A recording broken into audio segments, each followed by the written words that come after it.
बाब नंबर 39।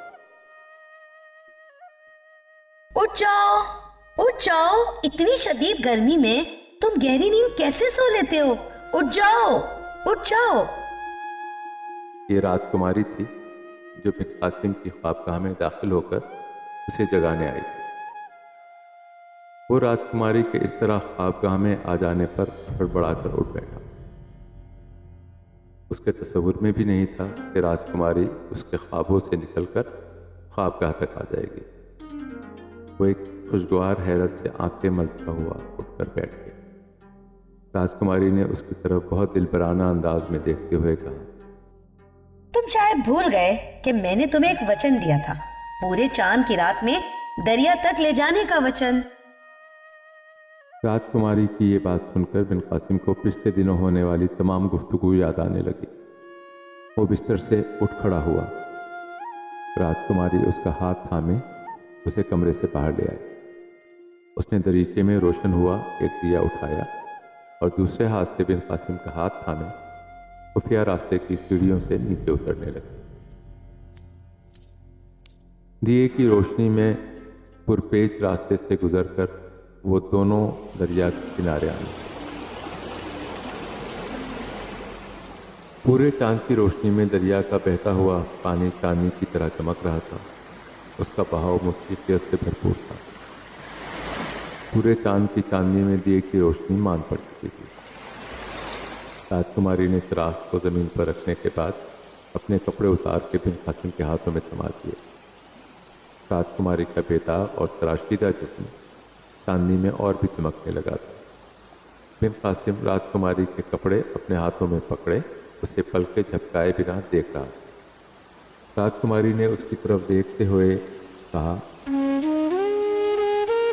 जब देवता कृष्ण जी अपनी पसंदीदा गोपी के शरीर को देखना चाहते थे तो वो दरिया में नहाती हुई गोपी के कपड़े चुरा लेते थे। फिर गोपी को नंगे बदन दरिया के आसपास अपने कपड़े ढूंढना पड़ते थे। इसी तरह कृष्ण महाराज गोपी के उरिया जिस्म को देखकर निहाल हो जाते थे। तुम किस्मत के धनी हो कि मैंने खुद ही अपने कपड़े तुम्हारे सुपुर्द कर दिए हैं। तुम मुझे उरिया हालत में दरिया में जाते हुए देख सकते हो। ये कहने के बाद राजकुमारी दरिया में उतर गई। उसने दरिया में तैरना शुरू कर दिया। वो कभी पेट के बल तैरती थी तो कभी कमर के बल। बिन कासिम पलके झपकाए बगैर उसे तक रहा था। कुछ देर तैरने के बाद राजकुमारी दरिया से बाहर आई तो बिन कासिम को ऐसे लगा जैसे कोई जलपरी दरिया से निकलकर उसकी तरफ बढ़ रही हो। इस नज़ारे ने उसे मसूर कर दिया। वो एक बुत की तरह साकित खड़ा था। वो देखे जा रहा था कि राजकुमारी के बालों से निथरता हुआ पानी उसके जिस्म को दोबारा से तर कर रहा था। राजकुमारी ने बुत की तरह खड़े हुए बिन कासिम के हाथों से अपने कपड़े लेकर ज़मीन पर रख दिए। फिर उसने बिन कासिम का लंबा अरबी कुर्ता उतारना शुरू कर दिया। उसने कुर्ते के नीचे कुछ नहीं पहना हुआ था। उसका कुर्ता उतारने के बाद राजकुमारी उसका हाथ थामे दरिया में उतर गई। नाव तक गहरे पानी में आकर बिन कासिम के कदम रुक गए। उसने रुकने के बाद राजकुमारी से कहा, मुझे गहरे पानी से खौफ आता है बिन्ते दाहिर, मैं और आगे नहीं बढ़ सकता। राजकुमारी ने ये सुनकर अपने दोनों बाजू फैलाते हुए कहा, अच्छा, मुझ पर यकीन रखो, मैं तुम्हें डूबने नहीं दूंगी। कुछ और गहराई में चलकर मेरी बाहों में लेट जाओ। मुझ पर विश्वास रखो, मैं तुम्हें डूबने नहीं दूंगी। देखो, तुम्हें सिंधु दरिया की लहरों पर सिंध की राजकुमारी की बाहों में लेटकर कितना अच्छा लगेगा। बिन कासिम डरते डरते आगे बढ़ा और राजकुमारी के फैले हुए बाजुओं में लेट गया। अब बिन कासिम के वजूद को सिंधु दरिया ने अपनी आगोश में ले लिया था। राजकुमारी के बाजुओं का लम्स उसे इस बात की ढारस दे रहा था कि उसे कोई संभाले हुए है। राजकुमारी सिंध के हाकिम को अपने बाजुओं पर फहराते हुए गहरे पानी की तरफ बढ़ी। अब राजकुमारी ने उसे अपने बाजुओं से लगाए हुए तैरना शुरू कर दिया। कुछ देर की तैराकी के बाद वो उसे किनारे पर ले आई।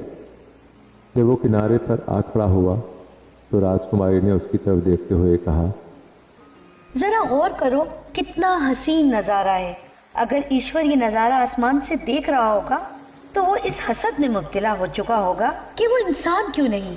काश तुम इस समय खुद को आईने में देख सकते। खैर, मेरी आंखों से अपने आप को देखो, तुम कितना बदल गए हो। 2 बरस कबल तुम में वो वजाहत नहीं थी जो आज है। तुम इस भरपूर चांदनी में किसी माहिर फनकार के हाथों से तराशे हुए मुजस्सिमे की तरह लग रहे हो। तुम्हारी नाव के नीचे सियाह बालों का घेरा एक बादल के मुशाबे है जिससे एक चांद झलक रहा है। जरा देखो तो तुम्हारा लिंगम आहिस्ता आहिस्ता गहरी नींद से बेदार होकर अंगड़ाइयाँ ले रहा है। ये सुनते ही बिन कासिम को एहसास हुआ कि वो उरिया हालत में राजकुमारी के सामने खड़ा हुआ है। उसे अचानक शर्म आने लगी। उसने दोनों हाथों से अपनी शर्मगाह को छुपा लिया। राजकुमारी ने ये देखकर बिन कासिम की आंखों में आंखें डालते हुए कहा, शायद तुम पर मजहबी अहकामात का ख्याल सवार हो गया। अब तुम सिंध धरती की सरजमीन पर आ ही गए हो तो यहाँ की तहजीब की गहराइयों को समझने की कोशिश करो। तुम जिस लिंगम को शर्म से छुपा रहे हो वो हमारी तहजीब में ज़रख़ेज़ी की अलामत है। हमारी इमारतों में कहीं ना कहीं एक सुतून लिंगम की शक्ल का ज़रूर मिल जाएगा जो हम बरकत के ख्याल से तामीर करते हैं। जब बाहर वाले अपने ख्यालात और अपने गीत लेकर यहाँ आए तो उन्होंने हमारी धरती की इस परंपरा को अपने गीतों का हिस्सा बनाकर लिंगम को शिव से मंसूब कर दिया। मैंने तुमसे कहा था ना, मैं पूरे चांद की रात में पार्वती की तरह तुम्हारे लिंगम की परस्तिश करूँगी। ये कहकर राजकुमारी उसके सामने घुटनों के बल खड़ी हो गई। फिर उसने कहा, देखो तो ज़रा, मैं एक दासी की तरह घुटनों के बल इस तरह खड़ी हूँ कि मैं अपने लबों से तुम्हारे लिंगम को चूस सकती हूँ। एक तुम हो, तुमने इसे अपने हाथों से छुपा लिया है। अच्छा, तुम ज़रा गहरा सांस लो और सांस को कुछ देर तक पेट में रोके रखो, बिल्कुल उस तरह जिसे मैंने तुम्हें योगा की मशकों में सिखाया था। बिन कासिम ने राजकुमारी की हिदायत पर अमल करते हुए गहरे सांस लेना शुरू कर दिए। जब बिन कासिम सांस की मशक़ें कर रहा था तो राजकुमारी ने कहा, अब तुम तसव्वुर करो कि तुम्हारा लिंगम वो मुक़द्दस उज़ू है जिसकी मदद से खुदा की सबसे पसंदीदा मखलूक का इस दुनिया में जन्म होता है। खुदा ने जिस इंसान को इस दुनिया में अपना खलीफा मुकर्रर किया है वो इस लिंगम और यूनी के मिलाप के बिना इस धरती पर नहीं आ सकता। अब तुम दिल में कहो, ये मकाम शर्म नहीं, ये मकाम फ़ख्र है, ये मकाम फ़ख्र है। ये मंतरे कहते कहते राजकुमारी ने उसके लिंगम को सहलाते हुए अपने होठों से बोसे दिए।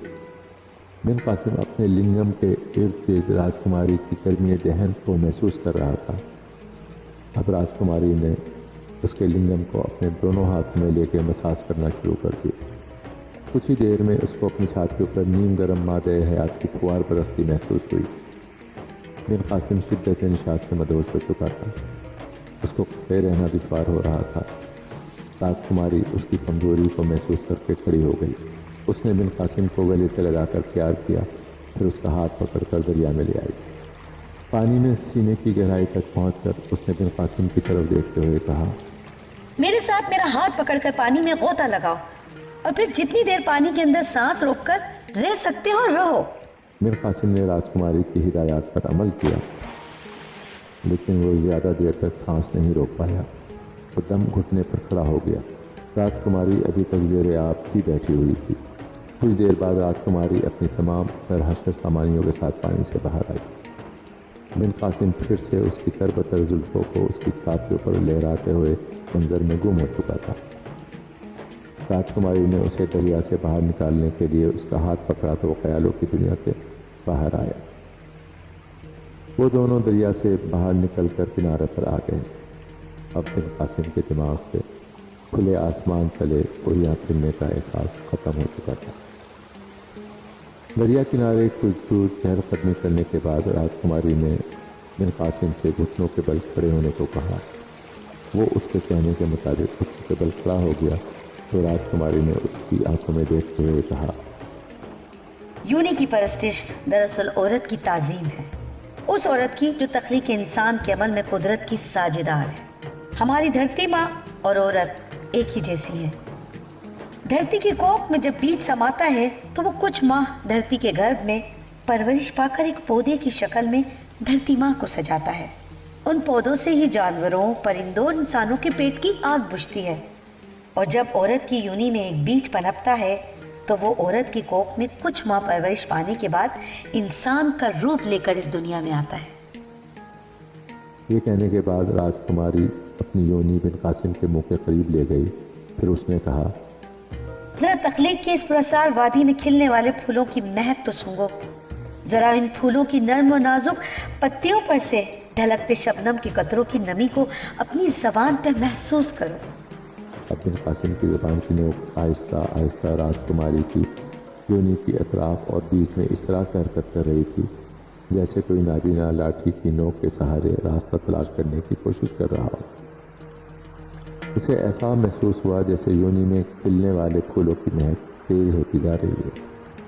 उसी लम्हे राजकुमारी ने बिन कासिम के कांधों को आहिस्ता से पीछे की तरफ धकेल कर उसे ज़मीन पर लिटा दिया। उसके लेट जाने के बाद वो उसके ऊपर इस तरह से बैठ गई कि उसकी योनी बिन कासिम के लिंगम से हम आहंग हो गई। राजकुमारी ने योगा के एक मखसूस आसन को जमाकर अपने कूलों को कुछ इस तरह से हरकत दी कि बिन कासिम का लिंगम उसकी योनी में समा गया। राजकुमारी ने अपने लब बिन कासिम के लबों में पेवस्त कर दिए। उसी लम्हे बिन कासिम के जिस्म के इर्ताश और उसकी सिसकारियों की सदा से राजकुमारी को एहसास हो गया कि वो मर्द बनने के मराहिल तय कर चुका है। राजकुमारी कुछ देर उसके जिस्म पर ही लेटी रही। वो उसके पुरसकून चेहरे को पढ़ सकती थी। उसके चेहरे से हर तरह का मलाल और गम मिट चुका था।